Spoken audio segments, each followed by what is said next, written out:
So we'll be going into Hebrews chapter 8. Tonight we're just looking at verses 1 through 6.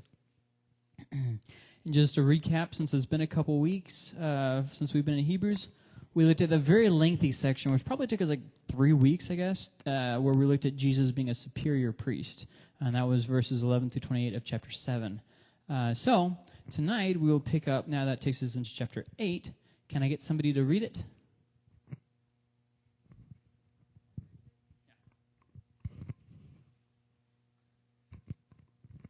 Now the main point of what is being said is this.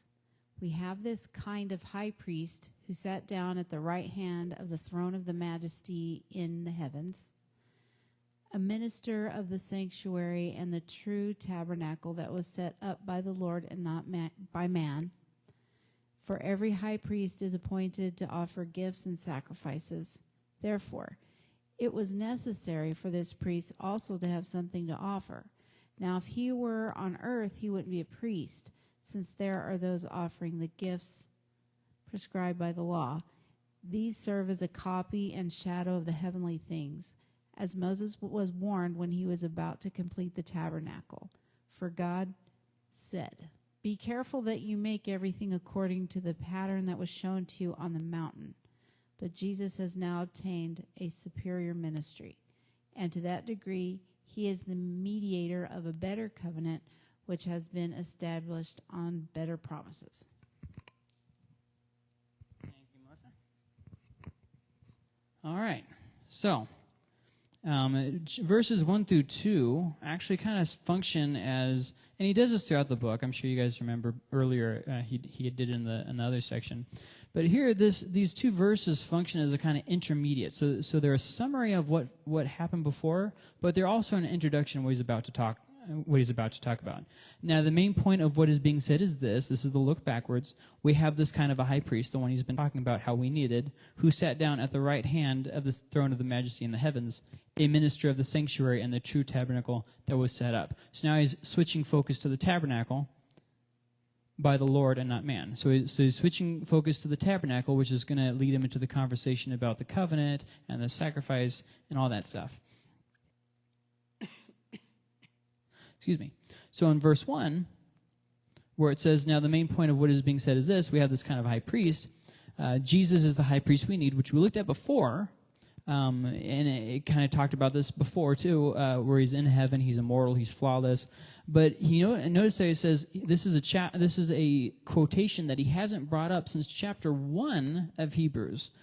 We have this kind of high priest who sat down at the right hand of the throne of majesty in the heavens. He hasn't brought this up since he first brought it up way back in chapter 1.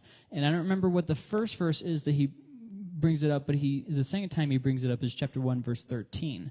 And he used it as an argument to then go in, to launch into his discussion about him sitting down while God made his enemies a footstool. But now he's bringing it back up to kind of look at some different aspects of it and to kind of summarize. So from the whole sat down, we've got really three things. Three things that his sitting kind of teaches us. First off, it shows that the work that he did is finished, and that he doesn't have to do it anymore. The whole dying on the cross thing, it's done. The second thing that it shows us is that he has an ongoing ministry in heaven for us as our intercessor. And the third thing that it shows us is that he was appointed by God. So God's work was finished. This is something I wanted to say. Saying that Jesus finishes work isn't saying that he's finished working. Okay, so a good example of that would be in Genesis chapter 1, where it says that after God created, he rested. That's not the same as saying that God stopped working. It's that he finished the work at creation, and he still is obviously working in our lives and working in the world and that kind of stuff. So verse 2 goes on to say, a minister of the sanctuary and the true tabernacle that was set up by the Lord and not man. He's going to develop this idea a little bit better in verse 5, but for right here, he's just kind of blown by it real fast. So in Jewish thought, because remember, this is very much so a Jewish book, in Jewish thought, the tabernacle was over-exalted. It was overemphasized. It was kind of like, when people live in the good old glory days, remember the good old days, how things used to be, and they just kind of live in the past, and they're always thinking about how good things used to be. You know what I mean? That's how the Jews were with the tabernacle. Back in the good old days, and when we had this and the Ark of the, because they didn't have the Ark of the Covenant anymore at the point when Jesus is there. Nobody actually knows what happened to the Ark of the Covenant. The Bible never once says. It's there, and then it's gone. And it has never been recovered. Like, who knows? This is the whole premise of the movie Indiana Jones and the Lost Ark, or Raiders of the Lost Ark, was because it was like, oh, the missing Ark of the Covenant. No, it's gone. Like, maybe it was destroyed when the temple was. We don't know. It does say that Babylon took some of the stuff from the temple before they annihilated it and moved it into Babylon, but we don't have a list of all the stuff that they took. Maybe it was already missing at that point. Maybe it was damaged. Maybe it was destroyed. Who knows? Either way, it never turned up again. Okay, so... Oh, and so then that inevitably leads to a question, which I'll answer before we get back to Hebrews. People ask this quite a lot. Why did God allow anything to happen to the Ark of the Covenant? That was where his glory was. That was where he spoke to his people. Well, Ezekiel actually talks to us about this, the way that God's glory lifted up out of the temple and left. The Ark of the Covenant was nothing more than a piece of wood at that point. God's glory had left it. So if you know history, you remember that when Rome stepped into Israel in the Hasmonean period to kind of resolve the issue that they were having, you'll know that they desecrated the temple place, and he stuck his head into the Holy of Holies, and God didn't strike him down because God's glory never returned to the temple after it left before the exile. God's glory wasn't there. So, all that to, let's get back on track here now with this. The Jewish tabernacle was very much so overexalted. And the same thing happened with the temple. Solomon's temple was kind of like the ideal perfection, and nothing would ever amount to that. I mean, sometimes this is done in modern days to a lesser degree with churches, when people kind of get over clinging on a certain building. You know what I'm talking about? But it's not quite to the same extreme as it was for the Jews. Which brings up an interesting point.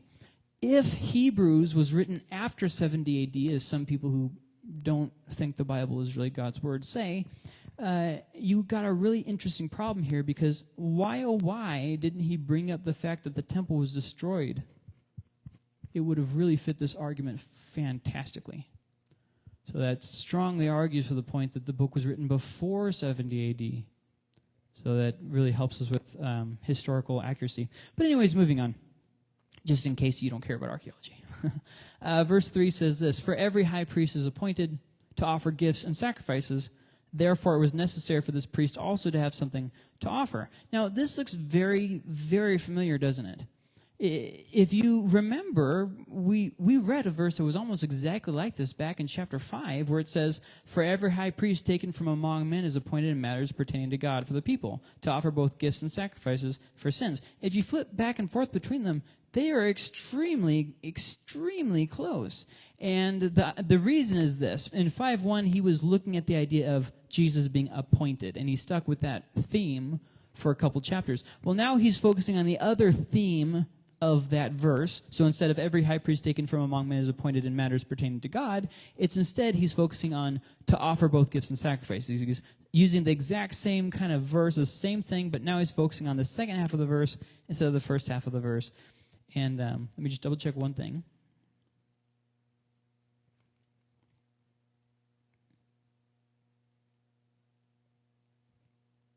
So this tabernacle that was set up is one that is set up by the Lord and not by man. So right there, if you're a Jew, you're getting a little bit nervous about where he's going with this, because remember, the tabernacle, this is God's special thing to a special people. You better not be talking bad about this. And he's about to, topple a house of cards. And so now we get to verse 4, and he says this: "Now if he were on earth, he wouldn't be a priest," which he's already said this. He's already said this in the last chapter. This isn't new. But look at where he goes with it. "Now if he, Jesus, were on earth, he wouldn't be a priest, since there are those offering the gifts prescribed by the law." So we already discussed this. But here, what he's focusing on is the location The location is the key of where he's getting ready to focus on. And it's basically an either or. Heaven or earth. And you could even say this, and I hope that this you get what I'm saying with this. Jesus did not fit their system, the Israelite system, in the same way that the Israelites did not fit Jesus' system. They were incompatible. And this is a big point that he's trying to make here. But he's going to do it by showing the contrast between earthly versus heavenly. And it's going to be really explained here in verse 5, but just stick with me for just a minute. Now, if he were on earth, see, the focus here is on the earth. So then you go to verse 5, and it says, these serve as a copy. He's going to keep on talking about the earthly things, copy and shadow of the, now we're switching goal, heavenly things. As Moses was warned when he was about to complete the tabernacle, and then the second part of the verse is actually a quotation. For God said, be careful that you make everything according to the pattern that was shown to you on the mountain. So there's a lot going on here. Let's kind of break it down. The first thing to point out, the law, and we've looked at that already, the priest, we looked at that already, and also, by extension then, the tabernacle is not superior, but rather it's inferior, since they are shadows, copies, and faulty. The tabernacle, just like the law, just like the priest, it was a shadow, it was faulty. And so he's pretty much, at this point, toppled most of the golden calves of the Israelites. He's talked about Moses, he's talked about the tabernacle, he's about to talk about the covenant, and then he's going to talk about the sacrifice. These are big things. I keep saying this, but I can't help how relevant it is. For the Jews, the book of Hebrews was just a world-shattering book. And I think sometimes we read through it too quickly, and we don't stop to say, but if I was a Jew. There were probably people getting very upset at this point in this letter, or sermon, whatever you want to call it. So Jesus' ministry is superior. We looked at that before, but now we're looking at the idea of Jesus' ministry position is superior. It is located higher. So not just he is in heaven, not just Jesus is in heaven, but the place he ministers is also in heaven. Now, earlier in the book, the priests the priest's character was contrasted with Jesus. He was looking at their character, but now he's changing, and he's going to talk about the location. And the main idea here is that the earthly cannot possibly be superior to the spiritual. It's impossible. And the idea was really begun in verse 2 when he said, a minister of the sanctuary and the true tabernacle that was set up by the Lord and not by man. So Moses was, what he's saying here, this is his argument, is that Moses was literally shown blueprints of the earthly tabernacle from the heavenly and superior place of worship. That's an amazing thing because, I don't know about you, but I never thought about the idea of a heavenly place of worship. Like I thought there was a throne of God and that was it. But what he's arguing here is he's saying, no. The only reason why Moses was able to build the earthly one is because he was looking at the superior heavenly one. So God erected the heavenly place. Unlike man erecting the earthly place, it was a complete copy of the real. The tabernacle is a copy. Other culture now this is true in two aspects. It's a copy of the heavenly tabernacle, but also it's a copy of earthly tabernacles because remember, and I've mentioned this quite a few times, other cultures from the ancient Near East had their own versions of tabernacles that were very similar in design to the Jewish tabernacle. The whole 3-part tabernacle, that was not a new creation. There were other people in the ancient Near East that had the exact same temple design. The outer court, inner court, Holy of Holies. That was nothing groundbreaking. What was groundbreaking is that the Jews did not have an idol in the Holy of Holies. That was the real moment of revelation there. And even the Ark of the Covenant was never to function as an idol, although the Jews did use it as an idol. I'm sure you guys, if you've kept up with your reading, you've probably finished 1 Samuel. You're probably in 2 Samuel. We're close to it. And they did this when they tried to bring the Ark of the Covenant out into battle. They tried to use it as an idol. It didn't work. It got taken from them, and they thought, we've lost God's glory, when they didn't even realize that God hadn't even been talking to them. It says, in those days, it was very infrequent for God to be speaking. The glory was already gone, and they didn't even know it was gone, because hey, we have the Ark of the Covenant, we have this golden calf here, hooray. They missed the whole thing. So, This is something that is much, much superior to what they had. And remember, the Jews, even now, are still looking forward to a coming temple, not realizing that the heavenly temple is far superior than anything that could be built here on earth. See, they're still looking for the wrong thing. They're still overlooking the Messiah, the new covenant, the better high priest, the better sacrifice. They're still wanting to go back to the inferior earthly instead of the superior heavenly. So, let's see what else. So in both those ways, the Jewish tabernacle is nothing but a copy. The bigger idea here is that earthly is passing away. This is a theme that Jesus picks up, and especially in Matthew, it's real strong. The earthly is passing, the heavenly is eternal. Now, I do want to make a side note about that, though. And this is something I'm going to kind of leave vague, because I'm not trying to answer your question. I'm trying to spur you on into further study. Yes, the heavenly is eternal, but keep in mind that also there's a new heaven and a new earth coming, and the new Jerusalem doesn't have a temple. So keep that in mind when you think about the way that the heavenly is eternal, because there's going to be a new heaven. So what does that mean for the spiritual being eternal? Just think about that, okay? Then that takes us to verse 6, which says, "But Jesus has now obtained a superior ministry, and to that degree he is a mediator of a better covenant, which has been established on better promises." And right here, he's introducing the idea that he's going to take on for the next section in verse 7. He's going to quote a very lengthy part from the prophet Jeremiah, and then he's going to, after that, go talk about a couple other things, and then he's finally going to look at how in the world can Jesus possibly be a one-time sacrifice for all sins for all time when we have to continually offer sacrifice. How is that a thing? So he's going to look at all that, but not yet. So what Jesus has is definitely superior. And the better covenant is established in the same way that Jesus was on better promises. So this is a great little section that doesn't seem very important when you first read it, but it actually is extremely important for the sake of tying the previous section into the next section. And if you kind of outline the book, you can find other people who have done it already, but if it's probably funner and you'll learn more if you do it yourself. If you outline the book, you'll kind of see these repetitions and chiastic structures and stuff. It's really kind of interesting. But anyways, I'll leave that to you. So the summary of everything we've looked at tonight would be this: we have a superior heavenly minister.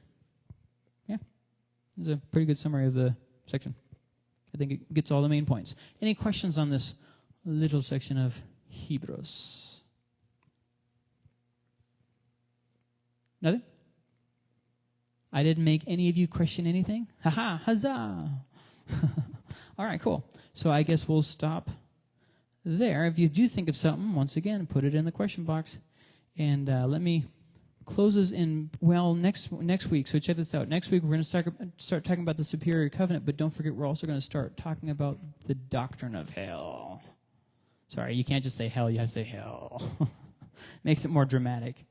Okay, Lord, thank you for tonight. Thank you for our time together. Thank you for your word. And help us to have a great rest of the week, that you would bless and give comfort and direction to each of your body. We love you, Lord. Amen.